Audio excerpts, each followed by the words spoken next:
welcome to another episode of Ultima Final Fantasy, the ultimate in sound quality all over the place Final Fantasy podcasts. I am your host, Caleb Schweiss. I am Joseph DeGaulier. And today we are going to be discussing over Chocobo Tales, Chocobo's Dungeon, and also discussing Final Fantasy Distant Worlds 2, the sequel to the first Distant Worlds album, if you didn't discern that from the name. We got that, and we also have our UFF Podcast Awards, our nominees at least, So we're going to get the nominations out for the year.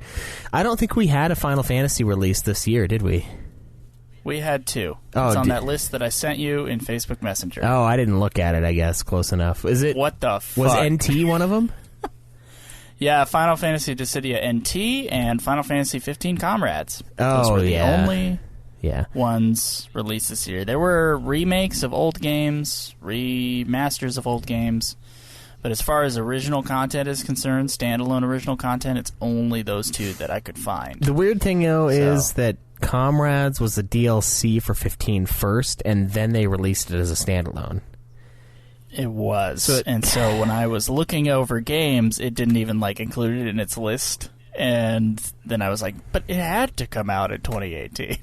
So I had to track some down. In fact, I confirmed the release date for Comrades standalone. Yeah, I guess it counts somewhat. I mean, it's almost as loose as a remaster, to be honest, but because it's just a re-release. No, our one classic category of best song, though. I know that only gets one nomination. So, yeah, that's the one that our luck is out on. But anyway, I'm happy to get into it. But first, you want to do some plugs before we get into here? Sure, yeah, let's dive into those. So, guys, if this is your first episode of Ultima Final Fantasy, I mean, odd place to start, but you know what? We got 4.5 years of backlog of Final Fantasy podcasting. You know where to find us. You already have. You can go to our website, ultimafinalfantasy.com. There are forums there. You can join the questions segment, join the conversation. There's a lot of great folks up there. It's a good place to hang out. YouTube.com/Ultima Final Fantasy, where you can find about 3 years of our work. And the last 2 are aloof and not uploaded to the website. But a lot of great content in there. Some Let's Plays, some walkthroughs, yada yada, so on and so forth. You can tweet me at UFF Podcast. You can tweet me at Joseph DeGaulier. You can follow us on Twitch. We don't really stream a whole lot anymore, but I'm hoping to get back into it with Comrades, which will be one of our upcoming games as soon as we finish Final Fantasy Fables Chocobo's Dungeon.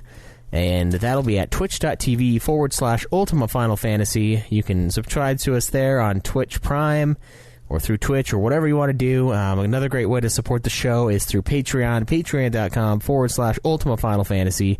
We've got a bunch of great reward tiers. Most of those are going to be going away soon, so keep that in mind, just because we are kind of winding down the show, getting through the main section of Final Fantasies, and we'll be altering that a bit. But if you love the show and you want to show your appreciation that way, that's a great way to do it. Another awesome way, another way we love even more than that, it's an iTunes review. Leave us a review. Let us know what you think. Give us your honest feedback and your honest score. And if it's anything less than 5, we'll shit on it. So, yeah, there you go. And yeah, sounds good. Schweiss, where are you in Final Fantasy Fables Chocobo's Cunt Dungeon? Man, I am 10 floors into the Leviathan dungeon in that game. Oh, that's it? Yeah. Am I falling behind here? Yeah, dude. I'm almost at the end of Chapter 4. I have 10 floors left. I actually fought the final boss of Chapter 4, and then my roommates wanted to watch a movie, so I let them take over the TV. But, yeah, I almost killed him, but didn't quite, so... You're in Chapter 3. You said you were 10 floors up or 10 floors left? 10 floors in. I don't know how many floors are in Leviathan. So 30 floors in the Leviathan place. So you're 1/3 of the way through that dungeon. Just so you know, there's 40 floors in the next place. Oh, nice. And then in Chapter 5, I looked. There's 50 floors in the dungeon in Chapter 5. So we got some work ahead of us then. Consider yourself behind, Schweiss. I've spent a lot of time in between where you are and where I am. Like a lot of hours. All right. Well, I've got pretty good equipment. I'm not having a super hard time in the dungeon. Now. Yeah. You got good equipment now. Yeah. You'll need better equipment. Oh, I'm sure. It's like they scaled the game that way. Yeah. To always happen to be every 10 floors of the new dungeon, it's quite a bit harder. So yeah, what I've been doing though is I've morphed my weapon to like a really crappy weapon so that I can upgrade it 10 times, and that seems to give me a pretty strong one. But I'm sure it'll be obsolete soon enough. Unfortunately, I'm kind of digging the design of this dungeon too. The Leviathan one, I think it's really cool looking. Just kind of like the under the sea, you know. It's like I'm in Little Mermaid. I think this game has taken us 4 weeks, and I'm fucking sick of it. Yeah. And yeah, I don't want to play like any more of it. I just want this thing to be fucking over. So after we're done here, I'm going to be playing that probably for the rest of the night in hopes that I get through Chapter 5 relatively quickly. Yeah, man. Hopefully we're done by next week. You think you can do it? I'm sure I can do it. I mean, I doubt it's going to be... It can't be that hard, you know? Well, hard is a relative term. I would say that it is time-consuming, for sure, and repetitive. So, I would call that hard. Some people wouldn't. Yeah. Well, I do have a day of... What is it? They called it a day of... it's not bereavement leave, but it's like a day of mourning. That's right, for the passing of President George Bush at the post office. They have a free day off, basically, that they have for me. So I might have to invoke that at some point this week. Do you have to wear all black? Like wail in the streets? I doubt it. I think I'll probably just stay home and play Chocobo's Dungeon. Okay. If I do, in fact, do that. Yeah. Out of respect for George Bush Sr. Of course, yeah. You're going to be... Yeah, of course. I will destroy this game in his honor. That's right. So I mean, I've got potential for time, at least. I think I can do it. I'm not having too much trouble anymore in the game. I mean, it can still be pretty brutal, and I still get destroyed on occasion. It's brutal and it's time consuming, so I'm still frustrated by it. But yeah, I get the game now. Like, I'm at that point too. Yeah. Where it's like, yeah, I get what I have to do, but fuck, it takes a long time. Yeah, and I don't know, man. I'm really into like the Souls games right now, so I'm trying to do Dark Souls 3 or Dark Souls 1, which is basically... It's brutal. I'm on a boss fight that I've tried like 40 times now, I bet. Or maybe not quite 40, but at least like 30. And I just keep dying, and it's like, God. And I have to keep coming back, you know. I just can't leave it alone. In Chocobo's Dungeon, I'll die, but I'll die in like bullshit ways. I'll be like, oh, you know, there's a bunch of dudes coming. I don't feel like fighting them. I'm going to try to run to the end of the dungeon, and then I run, and there's a guy in front of me, and then suddenly I'm like in the middle of 4 people, and they're just wailing on me, and I'm like, well, I can't live, so I have to start the dungeon all over again. Man, what class are you working on? I was doing the knight for the most part, and I think my knight is like the highest level by quite a bit, but I unlocked the dragoon just before I started this Leviathan dungeon, as you know, and I think I'm going to try that one for a little while. Just play around with it, see what kind of abilities I can get. Because I've always liked the Dragoon class in Final Fantasy games, so I think it'll be fun to dink around as that for a bit. And honestly, the stats don't really change much. The big thing that changes are your abilities that you unlock. Yeah. And you play the guys for long enough, and then you get all the good abilities. Thing is, I played Knight almost exclusively. Now, I just got the Dark Knight one. The unfortunate thing, it doesn't have as many abilities, but it has better stats. You get the Dark Knight on the 30th floor of the Chapter 4 final dungeon. After you beat a secondary boss, so, you know, keep that in mind. But I don't know if I want to go back and grind out the other dudes. I know I can go to I found out where you can go to the previous dungeons. Oh, really? Where do you do that? Oh, it's in the church. It's in the church, just kind of one of the hallways to the side. Oh. There's like a mirror, and you click on it, and then it has a list, like a drop-down menu. Oh, that's cool. I didn't know you could do that. I was just like, man, so you can go to the easier dungeons and get job points a little faster. Oh, yeah, that's the problem, is like, I'll go to these later dungeons, and I'm like, hey, there's no job points. Like, sure, Dragoon is OP, but Knight has some really great abilities that I can't fucking use now, and I'm trying to level up Dragoon, but I can't fucking level up Dragoon because there's no fucking ability points being dropped in the game, so I can't do anything in this game anymore because there's no fucking AP being dropped. I'm leveling up like a mofo. Like, my Chocobo's super leveling in this place. It's not a problem with that. I want to see what other white mage abilities I can get, but I can't because the game just says, fuck you, no ability points, only XP, go back to the chump dungeon if you want to level up.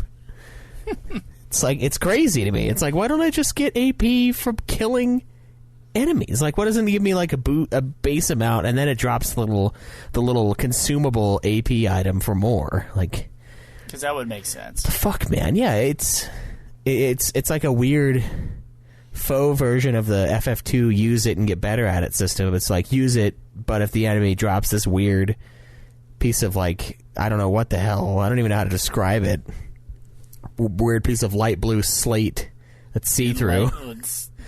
It's the Tesseract. Yeah, the Tesseract thing. You pick it up, and then you get ability points. Like, it's too much. So now that I know that, I can probably go back to those earlier dungeons and at least have an easier time of grinding out AP.